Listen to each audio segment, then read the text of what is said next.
Hello everyone. I hope you all are doing well and welcome to the PSIR Previous Year Question Practice Session 2. जो लोग इस class में नए हैं उनको मैं बता देती हूँ इसका एक बार background. So currently we are practicing previous year questions जहां पर एक क्वेश्चन मैं आपको मॉडल आंसर के साथ सिखाती हूँ, दूसरे क्वेश्चन की मैं आपको अप्रोच बताती हूँ and you can try writing it down at your home. ठीक है. आज का जो टॉपिक है that is Machiavelli and Hobbes. In the last class we discussed about Plato and Aristotle. Okay. So without any delay, let's move ahead. To make your session interactive, I put these images जैसे कि ये Thomas Hobbes हैं, this is Niccolo Machiavelli. चलिए first question देखते हैं आज.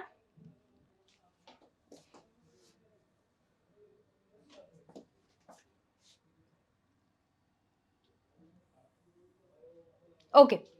So the first question is, how would I and my fellow human beings behave if we were to find ourselves in a state of nature? And what does this behavior tell us about our innate predispositions? ठीक है, बता भी दिया है कि ये किसका statement है, दैट इज हॉब्स. वो कह रहा है, कमेंट करें. 15 मार्क्स का ये क्वेश्चन है. ठीक है. सबसे पहले इसमें हम कुछ कीवर्ड्स आइडेंटिफाई करते हैं. तो कीवर्ड्स क्या है? एक तो स्टेट ऑफ नेचर, ठीक है. दूसरा है इनेट प्रीडिस्पोजिशंस. ओके.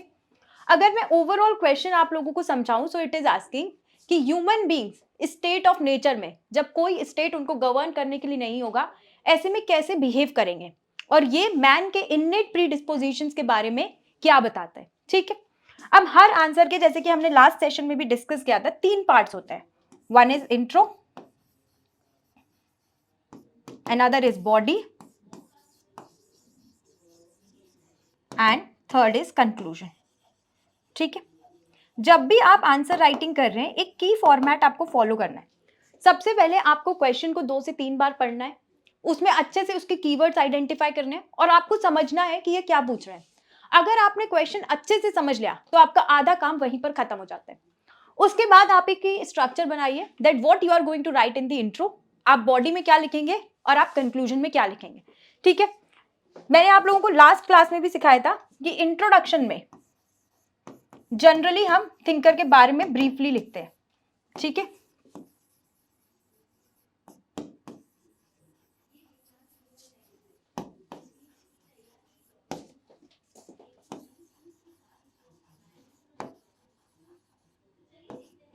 तो यहां पर आप क्या क्या लिख सकते हैं थिंकर के बारे में, जैसे कि थॉमस हॉब्स के बारे में हमको लिखना है. ठीक है. तो आप यहां पर क्या लिख सकते हैं, थॉमस हॉब्स का टाइम पीरियड लिख सकते हैं, 1588 से लेकर 1679. ठीक है. फिर मैंने आप लोगों को सिखाया था कि आप इनका कोई मेजर वर्क लिख सकते हैं.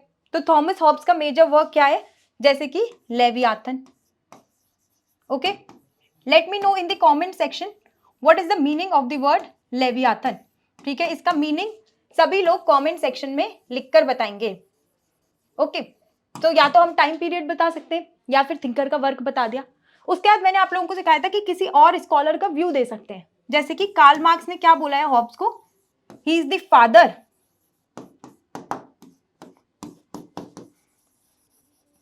Of all of us. Okay. If you want you can write this as well. अगर आप चाहते हैं तो आप इस इंफॉर्मेशन को नोट डाउन भी कर सकते हैं. ठीक है.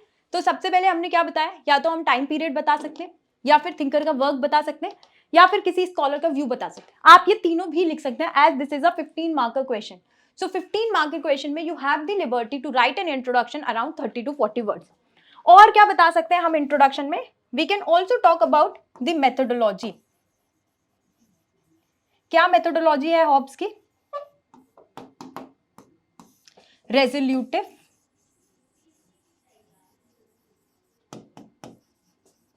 कॉम्पोजिटिव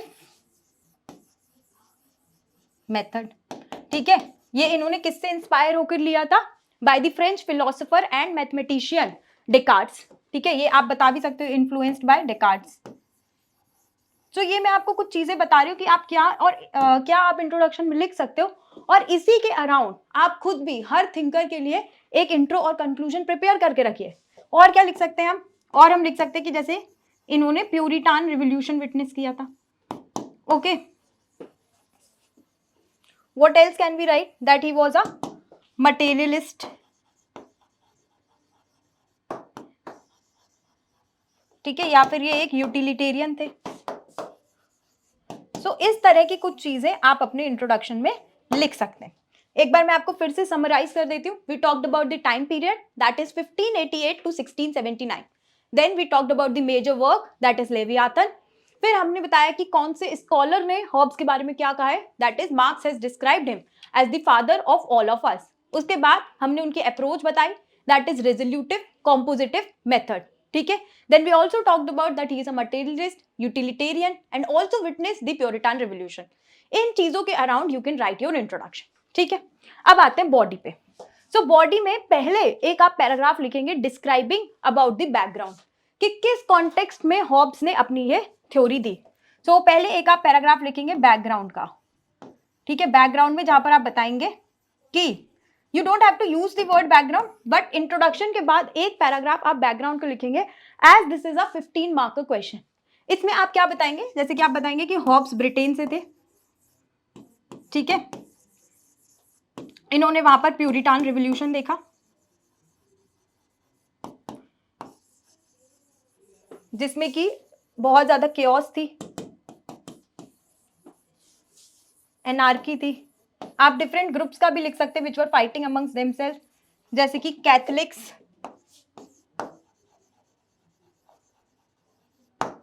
वर्सेस प्रोटेस्टेंट्स, ओके, और रॉयलिस्ट वर्सेस एंटी रॉयलिस्ट। इस तरह का एक बैकग्राउंड हम बताएंगे, जहां पर जैसे कि हॉब्स का आप स्टेटमेंट भी लिख सकते हैं, I and fear were born together, और इस कॉन्टेक्स्ट में हॉब्स ने अपनी थ्योरी दी, ठीक है।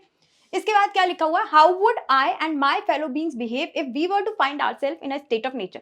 पहले हमने इंट्रो दिया, उसके बाद एक बैकग्राउंड पैराग्राफ दिया। Now we are going to describe कि क्योंकि मैन पेसिमिस्टिक है, जो कि हॉब्स ने अपनी रिजोल्यूटिव कॉम्पोजिटिव थ्योरी से बताया, इंडिविजुअलिस्टिक है,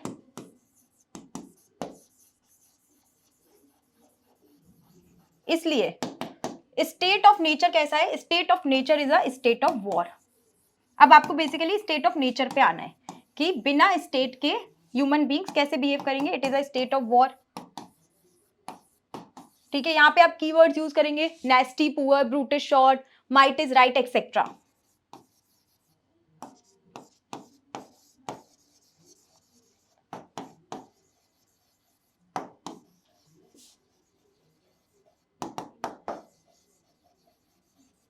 ओके, फिर आप बताएंगे माइट इज राइट, ओके, ये सब आपने बता दिया। इसके बाद आप बताएंगे कि क्योंकि स्टेट ऑफ नेचर एक स्टेट ऑफ वॉर है, इसलिए सभी लोग अग्री करते हैं कि वो लोग एक सोशल कॉन्ट्रैक्ट में जाएंगे, ठीक है, जहां पर सभी लोग अपने राइट्स किसको ट्रांसफर कर देंगे, स्टेट को। एंड दैट इज वाई सारे राइट्स अब अपने अपने स्टेट को ट्रांसफर कर दिए, इसीलिए अब एक एब्सोल्यूट स्टेट बनाने की बात करते हैं हॉब्स, ओके। लेकिन इसमें अगर स्टेट आपकी लाइफ को प्रिजर्व नहीं करता है या आर्बिट्ररी उसको लेने की कोशिश करता है, so people have the right to revolt against the state. इतना हॉब्स प्रोवाइड करते हैं। इसके बाद आप इसका क्रिटिसिज्म लिख सकते हैं कि क्योंकि हॉब्स एब्सोल्यूट पावर्स दे रहे हैं स्टेट के हाथ में, so this can lead to despotic tendencies, totalitarianism etcetera. Conclusion में यू कैन कोट कि ये जो हॉब्स की थ्योरी है that is important for establishing political stability and order. मैंने आप लोगों को लास्ट क्लास में भी बताया था कि जो कंक्लूजन है वो हमेशा ऑप्टिमिस्टिक होना चाहिए, फॉरवर्ड लुकिंग होना चाहिए, ठीक है। It can never be negative, कभी भी क्रिटिसिज्म पे कंक्लूजन एंड नहीं होगा। चलिए अब इसका मॉडल आंसर पढ़ते हैं हम। आई होप आप लोगों को समझ आ गया हो, ठीक है। अब ब्रीफली एक बार बता देते हैं, दोबारा से मैं आपको समझा देती हूँ। तो सबसे पहले इंट्रोडक्शन में आप बता सकते हैं थॉमस हॉब्स, उनका सेमिनल वर्क लेवियाथन और उनका view point about the state of nature, ठीक है। बॉडी में हम इसी पॉइंट को एक्सप्लेन करेंगे कि कैसे हॉब्स बता रहे हैं कि मैन बहुत ही इंडिविजुअलिस्टिक है, सेल्फिश है, पेसिमिस्टिक है, and that is why state of nature is a state of war, ठीक है। फिर उसका बताएंगे कैसे सोशल कॉन्ट्रैक्ट में गए एंड एब्सोल्यूट स्टेट बनकर आता है। कंक्लूजन में हम बता सकते हैं the importance of Hobbes theory, ठीक है। जैसे कि मैंने आपको बताया कि political stability, political authority, political obligation समझने के लिए हॉब्स की थ्योरी इंपॉर्टेंट हो जाती है। चलो, तो इंट्रोडक्शन में जैसे यहाँ पर एक इंट्रोडक्शन दिया हुआ है, जो मैंने आपको पॉइंट्स बताए आप उनको इनकॉर्पोरेट करके और अच्छा इंट्रोडक्शन भी लिख सकते हैं। सो फर्स्ट यहाँ पे बोल रहे हैं कि एक 17th सेंचुरी, ठीक है, अगर आपको एग्जैक्ट टाइम पीरियड नहीं याद आ रहा है तो आप ऐसे भी लिख सकते हैं कि 17th सेंचुरी इंग्लिश फिलोसोफर है, यूनिक पर्सपेक्टिव देते हैं human behaviour in the state of nature and its consequences for our inherent tendencies in his foundational text Leviathan. अगर आप ये याद कर सकते हैं बहुत अच्छा होगा, नहीं याद है तो भी ठीक है। उसके बाद Hobbes view point on human nature and the state of nature is central to his political philosophy, contending that in a pre-political state of nature human existence would be isolated, impoverished, unpleasant, savage and brief. So यहाँ पर इस introduction में क्या हुआ है, they have provided about the background of the thinker, मतलब briefly thinker के बारे में लिखा, और क्योंकि क्वेश्चन स्टेट ऑफ नेचर के बारे में था इसलिए उससे भी इन्होंने लिंक कर दिया है। Pre political state of nature that is जब स्टेट नहीं है तब ह्यूमन एग्जिस्टेंस आइसोलेटेड, इम्पावरिश्ड इस तरह की होगी। ठीक है, चलो आगे बढ़ते हैं बॉडी पे। सो हॉब्स परसीव्स, क्योंकि उसमें लिखा हुआ है कि इननेट प्रीडिस्पोजिशंस और स्टेट ऑफ नेचर के बारे में हमको बताना है। So Hobbes perceives human beings as primarily driven by self interest and the pursuit of self preservation.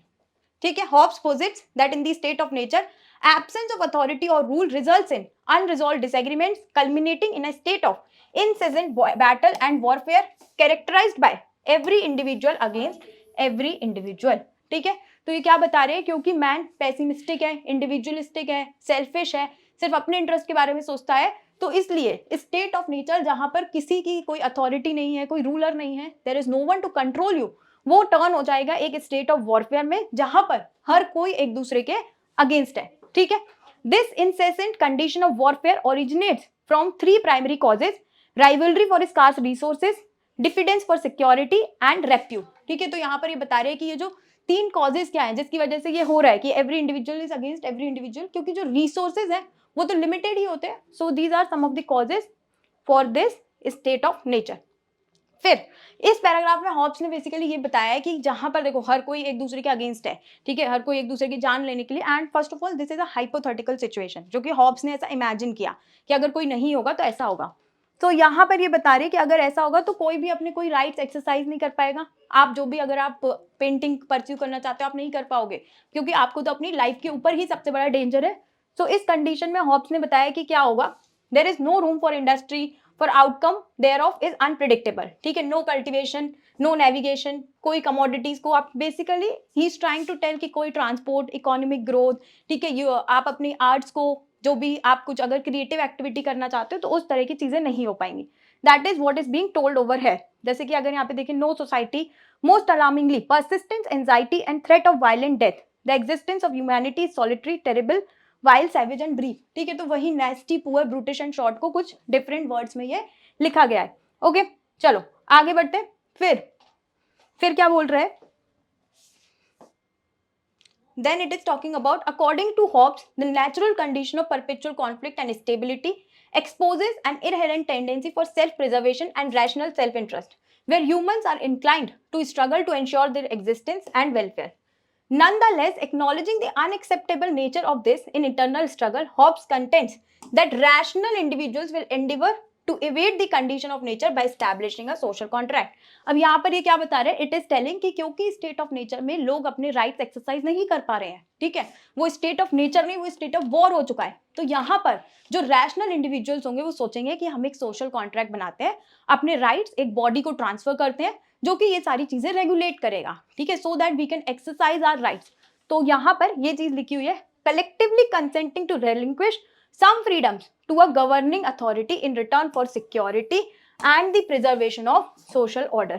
ठीक है, तो ये जो रैशनल इंडिविजुअल्स हैं ये लोग अपने राइट्स एक स्टेट को ट्रांसफर करेंगे, इन रिटर्न स्टेट सिक्योरिटी और preservation of social order ensure करेगा। ओके, आई होप सभी को समझ आ रहा हो। चलिए आगे बढ़ते हैं। तो ये बॉडी का ही पार्ट है जो वहां से, this sovereign, whether an individual or assembly with absolute authority to implement laws and maintain order, epitomizing that the notion of Leviathan, a formidable state that restrains inherent human inclinations and behaviors for the general good। So basically it is saying, पहले सबसे पहले state of nature था, फिर social contract आया, and now it is saying कि absolute authority हमने बना दिया जो कि ह्यूमन इंक्लिनेशंस और बिहेवियर्स हैं, ह्यूमन की जो इंडिविजुअलिस्टिक सेल्फिश इंटरेस्ट वाली टेंडेंसीज है उनको कंट्रोल करेगा और जनरल गुड को इंश्योर करेगा। ठीक है, तो आप इस बात का इनहेरेंट मीनिंग समझिए और उसको अपनी लैंग्वेज में सिंपल वर्ड्स में लिखने की कोशिश कीजिए। चलिए आगे बढ़ते हैं।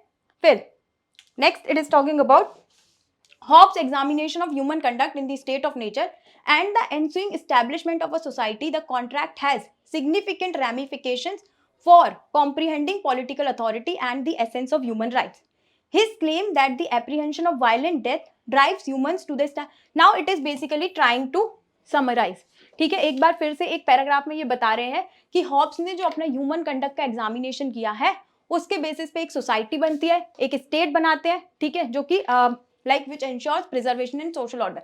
So this paragraph is basically trying to summarize whatever has been written. उसके बाद आपको इनका क्रिटिसिज्म एक लिखना है कि इससे क्या होगा, जो ह्यूमंस हैं वो अपने फ्रीडम्स को, हो सकता है उनकी फ्रीडम्स रेस्ट्रिक्ट हो जाए क्योंकि आपने एक एब्सोल्यूट स्टेट बना दिया है. This can give rise to totalitarian tendencies and again then it is writing कि लेकिन फिर भी इसका सिग्निफिकेंट इन्फ्लुएंस है in political philosophy and robust framework for analysing the underpinnings of social order और स्टेट का रोल. ठीक है, तो फर्स्ट ऑफ ऑल इन्होंने क्रिटिसाइज किया है, उसके बाद लेकिन क्योंकि अब हम कंक्लूजन की तरफ आ रहे हैं तो फिर से उसकी सिग्निफिकेंस बता रहे हैं पॉलिटिकल फिलोसफी में, सोशल ऑर्डर स्टैब्लिश करने के लिए etcetera and the role of state as well.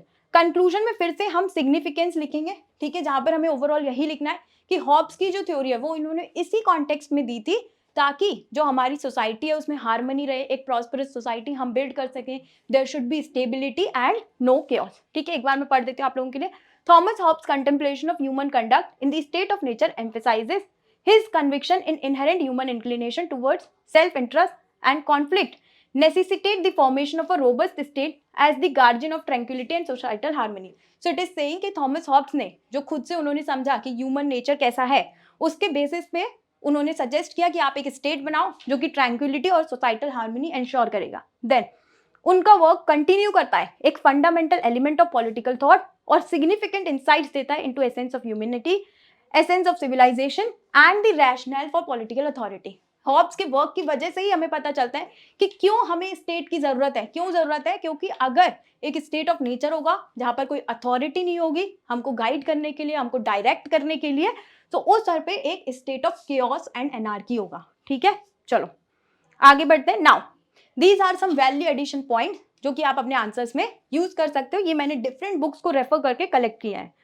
ठीक है, तो first statement is of Michael Oakeshott जो कि उनको the Leviathan is the greatest perhaps the sole masterpiece of political philosophy written in English language.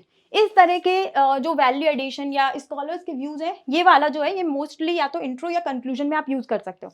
फिर दूसरा है कि Sabine establishes that the most revolutionary element of Hobbes philosophy is his individualism. अगर कोई ऐसा क्वेश्चन आता है हॉब्स के इंडिविजुअलिस्टिक या एब्सोल्यूटिस्ट नेचर पे तो आप इस तरह के वैल्यू एडिशन स्कॉलर्स के व्यूज यूज कर सकते हैं. Then according to Sheldon Wolin, individualism and absolutism of Hobbes were the two sides of his theory. So ये जो वैल्यू एडिशन है this is not necessary कि ये जो पर्टिकुलर क्वेश्चन हमने डिस्कस किया उसी से रिलेटेड हो. अगर कोई दूसरा क्वेश्चन जो इंडिविजुअलिज्म या एब्सोल्यूटिज्म से रिलेटेड आता है वहां पर आप इसको यूज कर सकते हैं. ये जनरल वैल्यू एडिशन है जो आप अपने डिफरेंट आंसर्स में यूज कर सकते हैं. ठीक है, फिर डन ने क्या बोला है, Hobbes premises are individualistic and liberal पर उसके कंक्लूजन्स एब्सोल्यूटिस्ट एंड इलिबरल है. मतलब इट्स लाइक कि हॉब्स ने ऐसा अज्यूम तो किया था कि जो मैन है वो सेल्फिश है, इंडिविजुअलिस्टिक है, लेकिन उसके लिए वो कंक्लूजन पे क्या आया कि इंडिविजुअलिस्टिक नेचर को कंट्रोल करने के लिए हमको एब्सोल्यूटिस्ट स्टेट चाहिए. देन ये वाला जो आर्ग्यूमेंट है सीबी मैकफर्सन का, इसको आप यहाँ पर इसी आंसर में क्रिटिसिज्म में यूज कर सकते हैं कि हॉब्स की जो absolutist view of the sovereign leaves little room for individual rights और the possibility of democratic governance. ठीक है, इसको आप अपने क्रिटिसिज्म में यूज कर सकते हैं. Substantiating the view of C B Macpherson. C E Vaughan का भी आप क्रिटिसिज्म में यूज कर सकते हैं in the same question. He has also talked about कि हॉब्स की जो थ्योरी है वो पर्निशियस है, इम्पॉसिबल है क्योंकि it leads to despotism. In his words, the sole bond of union between members of Leviathan is a common fear of relapsing into the state of nature. तो ये कह रहे हैं कि लोग बस इसीलिए आए हैं स्टेट के फॉर्म में, स्टेट को फॉर्म करने के लिए क्योंकि उन्हें लगा state of nature is a state of anarchy. ठीक है, तो ये दो स्कॉलर्स हैं C E Vaughan and C B Macpherson जो आप क्रिटिसिज्म में कोट कर सकते हैं. ओके, तो फर्स्ट क्वेश्चन आपका यहाँ पर डिस्कस हो जाता है. सेकेंड क्वेश्चन अब हम मैकियावेली पे डिस्कस करेंगे, जिसकी मैं आप लोगों को अप्रोच बताऊंगी, आंसर आप उसका खुद से लिखेंगे। फिर भी एक बार मैं हॉब्स का आपको समराइज कर देती हूँ। तो इसमें सबसे पहले आपको क्या क्या पॉइंट्स हमने डिस्कस किए वो बता देती हूँ मैं आपको। सबसे पहले हमने डिस्कस किया कि आप जस्ट अ मिनट,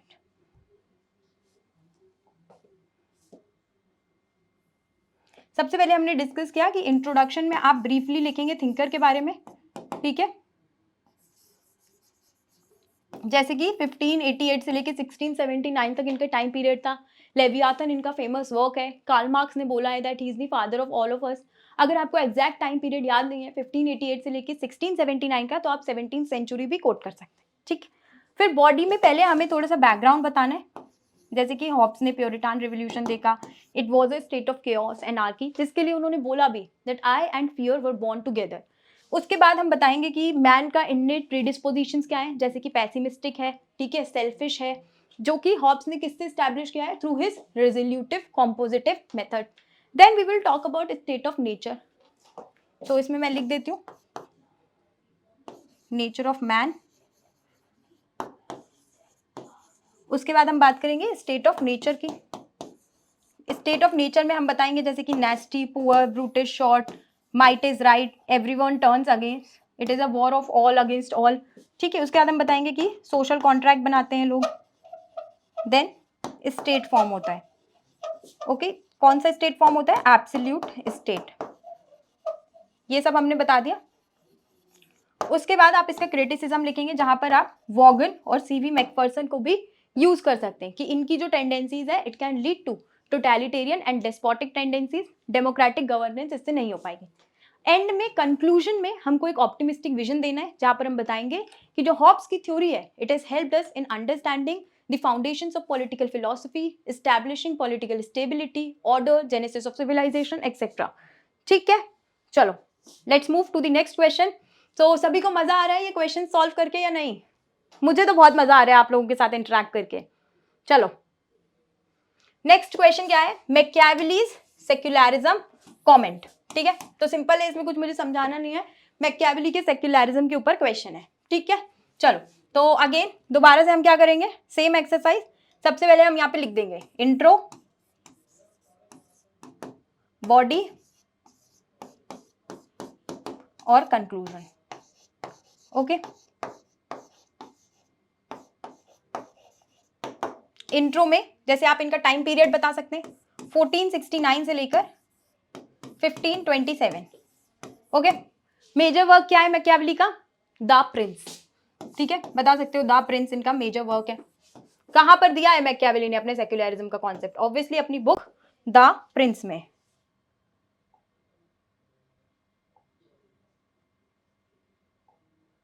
ठीक है। उसके बाद आप बताओगे कि ये कहां से बिलोंग करते हैं, तो इटली से बिलोंग करते हैं, ठीक है। रेनेसा विटनेस किया था इन्होंने, जैसे कि हॉब्स ने प्यूरिटान रिवोल्यूशन किया था, इन्होंने रेनेसा विटनेस किया। सबसे इंपॉर्टेंट पॉइंट जो आप यहाँ पे कोट कर सकते हो that is he is considered as the father of European secularism, ठीक है। क्वेश्चन को एकदम हिट करते हुए एक आपका लाइन हो गई, ओके। इस तरह की कुछ चीजें आप अपने इंट्रोडक्शन में मेंशन कर सकते हो। अगर आपको इससे अच्छा और पॉइंट आ रहा है तो आप वो भी लिख सकते हैं, ठीक है। तो इंट्रो तो हमारा हो गया। अब आते हैं बॉडी पे। बॉडी में एक अगर मैं स्ट्रक्चर क्रिएट करूं तो आपको क्या लिखना है, तीन चीजें लिखनी होती है आपको। एक आपको बैकग्राउंड, दूसरा मेन चीज जो भी टॉपिक क्वेश्चन में पूछा गया है, तीसरा क्रिटिसिज्म, ठीक है, ओके। सो बैकग्राउंड में हम लिखेंगे कि मैकियावेली कहां से थे, इटली से थे। जहां पे इटली क्या था उस टाइम पे, क्या हो रहा था, क्योंकि थिंकर ऑफ रेनेसा है, तो जिस टाइम पे मैकियावेली थे तब it was leading to the emergence of nation states. But Italy जो था it was a divided house against itself, ठीक है। इटली नहीं कर पा रहा था वो अचीव, तो वहां पर क्यों नहीं कर पा रहा था, क्योंकि चर्च एक करप्ट इंस्टीट्यूशन था और चर्च का बहुत ज्यादा इंटरफेरेंस था इन दी स्टेट, ठीक है। तो इस कॉन्टेक्स्ट में मैकियावेली ने सेपरेट किया रिलीजन और पॉलिटिक्स को। In fact he was the first thinker who dared to establish the autonomy of politics from religion, ठीक है, ये बताया।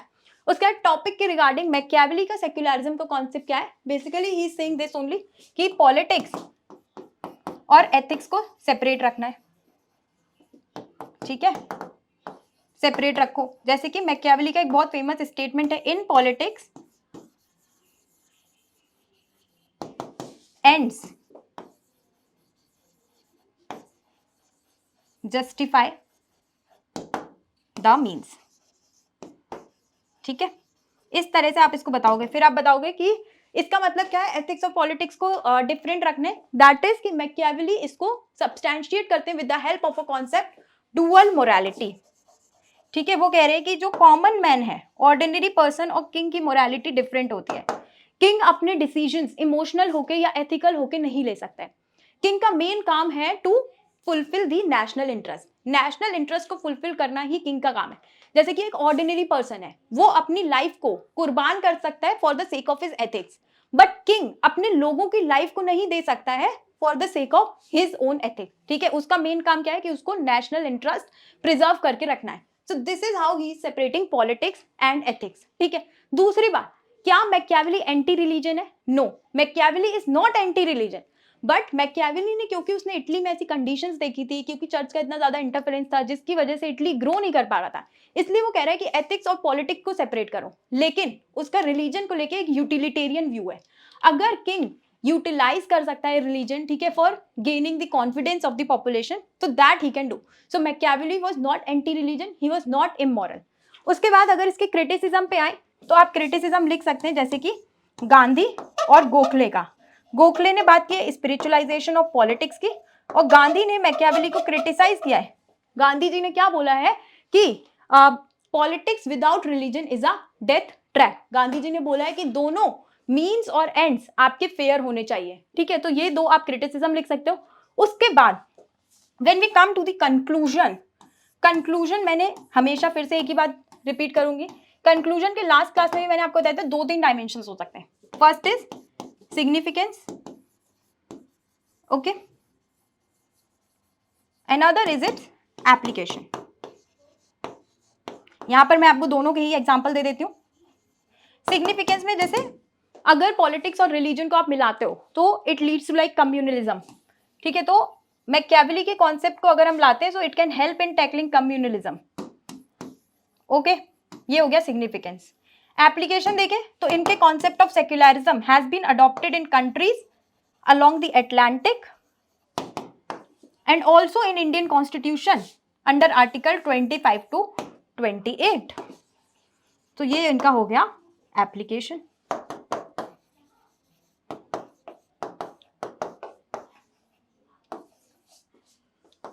Is this fine? सभी को समझ आ रहा है? ठीक है। तो इस तरह से अगर आप अपने आंसर को स्ट्रक्चर करोगे, पहले से आप पॉइंट्स बना के सोचोगे, so it would be really easy for you to attempt it, ठीक है। एक बार इसकी अप्रोच देख लेते हैं। सो पहले आपको बताना है निकोलो मैकियावेली का ground breaking divergence from medieval political philosophy, notably his secularism as articulated in the work The Prince, ठीक है। तो यहाँ पर भी है, ईयर याद है तो ठीक है, नहीं है तो कोई बात नहीं, जो कि independence of politics from religious ethics की बात कर रहा है।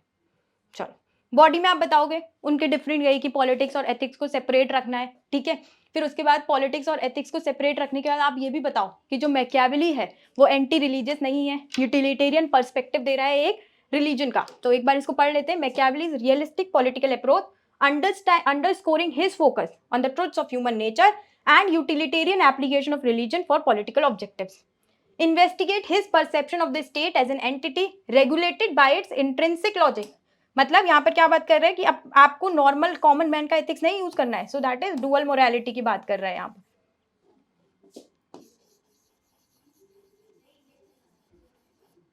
ठीक है। चलो, कंक्लूजन में आप बता सकते हो कि कैसे जो सेक्युलरिज्म है वो एक फंडामेंटल कंपोनेंट है ऑफ कंटेम्प्रेरी पॉलिटिकल थ्योरी। हम इसमें डिस्टिंक्शन भी बता सकते हैं between individual ethics and political governance, ठीक है। ऑलरेडी जो मैंने कंक्लूजन आपको बताया दैट इज फाइन। अब थोड़ा सा वैल्यू एडिशन देखते हैं। तो सबसे पहले the basic thing about the Prince is that it is not a systematic treatment but a live work in which political ideologies and political science is fused in the dramatic form of myth. ये ग्रामसी का statement है, इसको आप अपने answer में जहां पे भी ये सूटेबल होता है वहां पे यूज कर सकते हो।